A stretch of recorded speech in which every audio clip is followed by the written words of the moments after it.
আসসালামু আলাইকুম। আপনারা যারা ফ্রোজেন শোল্ডারের এক্সারসাইজ পার্ট 1 এর যে ভিডিওগুলো আছে সেগুলো যদি না দেখে থাকেন সেই ভিডিওটি অবশ্যই দেখে আসবেন। ওই ভিডিওটি দেখলে আশা করি আপনারা এই যে ফ্রোজেন শোল্ডারের যে এক্সারসাইজ প্যাটার্নগুলো কী টাইপের এক্সারসাইজগুলো আপনার এখানে করা যাবে সবগুলো বিষয় কিন্তু আমি স্টেপ বাই স্টেপ খুব সুন্দর করে আমি দেখিয়ে দিয়েছি, যাতে করে আপনারা খুব সহজে আপনারা বুঝতে পারেন এবং ইনস্ট্রাকশন ফলো করে আপনারা নিজেরা এক্সারসাইজ আপনারা করতে পারেন বা ব্যায়ামগুলো করতে পারেন।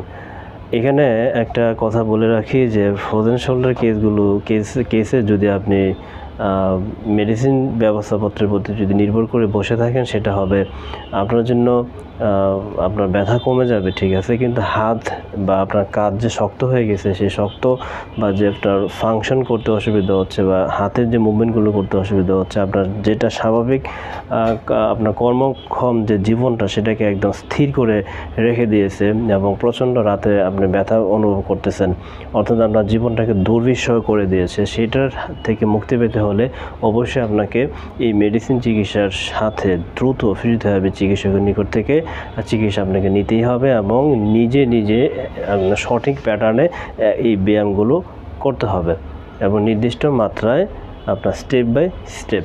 তো ভিউয়ার্স, আমরা দ্বিতীয় পার্টের সকলকে স্বাগতম জানাচ্ছি।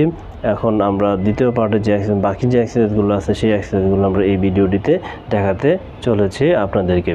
তো চলুন আমরা দেখে নিই।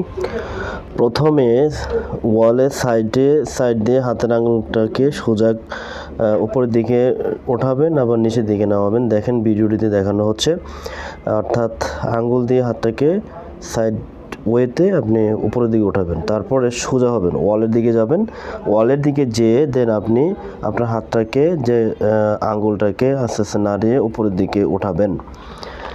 এইভাবে কয়েকটা রিপিটেশন করবেন। দেন হচ্ছে একটা হাতে, এটা আমরা কি বলি পেন্ডুলাম এক্সারসাইজ বলি, এটা খুবই গুরুত্বপূর্ণ। এই এক্সারসাইজটা আপনার শোল্ডারটাকে, অর্থাৎ ফ্রোজেন শোল্ডারটাকে কী করবে, অনেকটা রিল্যাক্স করে দেবে এবং ট্রাকশন ফোর্সে অনেকটা হচ্ছে তার রেঞ্জ বাড়াবে, অর্থাৎ মুভমেন্ট বাড়বে, ব্যথা কমবে।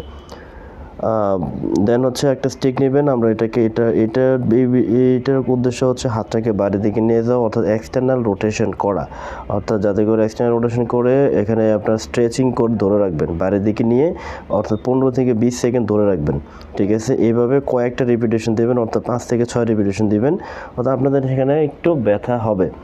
এখন একটা বল নেবেন, বল নিয়ে আপনার যে বগল বলি আমরা, অর্থাৎ এক্সিলার, মেডিকেলের ভাষায় এক্সিলা বলি, এক্সিলার নিচে এই বলটা দিবেন, দিয়ে চাপ দিবেন, অর্থাৎ চাপ দিয়ে ধরে রাখবেন 15 থেকে 20 সেকেন্ড ধরে রাখবেন। এইভাবে 5 থেকে 6টা রিপিটেশন দিবেন, দিয়ে রেখে দিবেন। এতে করে আপনার শোল্ডারের যে গ্যাপিং আছে, মাসেল আছে, সেটা অনেকটা রিল্যাক্স হবে। দেন এবার যেটা করবেন, একটা ডাম্বেল নেবেন, ডাম্বেল নিয়ে এফেক্টেড হাত দিয়ে পিঠের পিছন দিক থেকে অপোজিট সাইড থেকে অন্য হাত দিয়ে আনার চেষ্টা করবেন। দেখেন এটা আপনার হচ্ছে এই এক্সারসাইজটা একটু পেইনফুল হয়, ব্যথাদায়ক হয় এবং এটা আস্তে আস্তে করার চেষ্টা করবেন। শুরুর দিকে ব্যথা থাকলে এটা আসলে করা যায় না। এখন একটা বেল্ট নেবেন, অথবা বাড়িতে যদি আপনার লম্বা গামছা থাকে গামছা নেবেন, যে হাতে সমস্যা হয় সেই হাতটাকে পিছনের দিকে নেবেন, নিয়ে গিয়ে জাস্ট সামনে অপোজিট ডান আপনার যে ভিডিওতে দেখানো হচ্ছে ঠিক সেমভাবে অন্য হাত দিয়ে সামনের দিক থেকে টান দিবেন, আর পিছন দিক দিয়ে যে সমস্যা আছে সেই হাত দিয়ে আস্তে আস্তে এটাকে টেনে ধরে রাখবেন।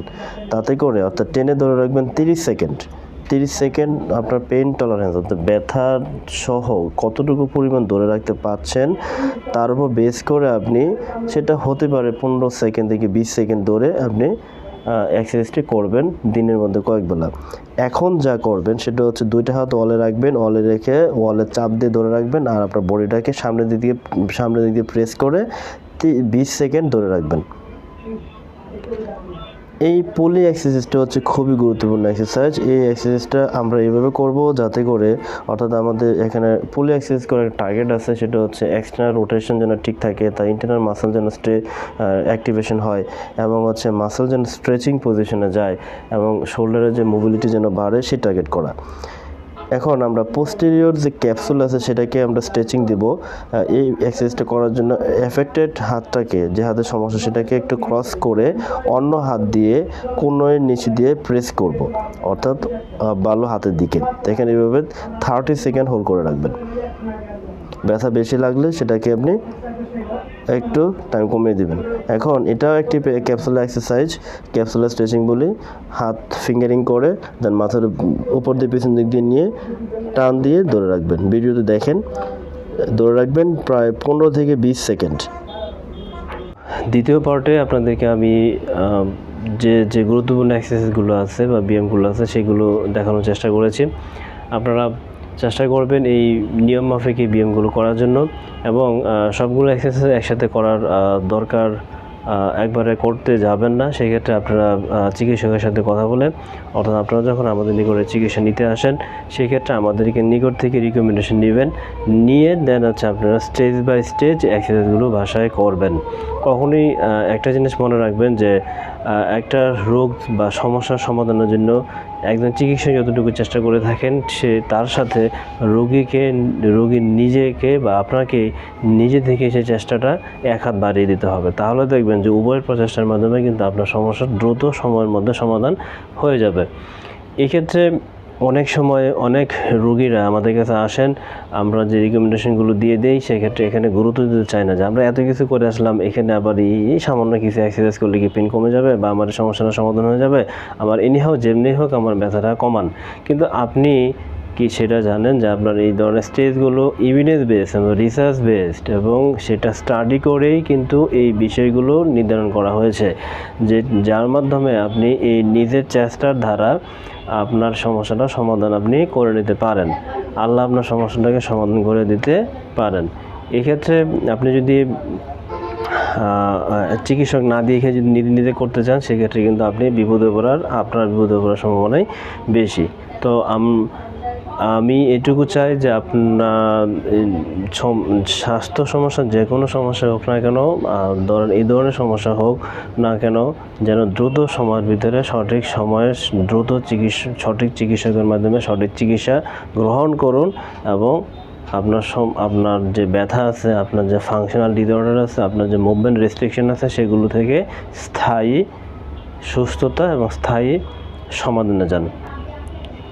আপনাদের বা কোনো কিছু জানার থাকে কমেন্টে আমাকে জানাতে পারেন।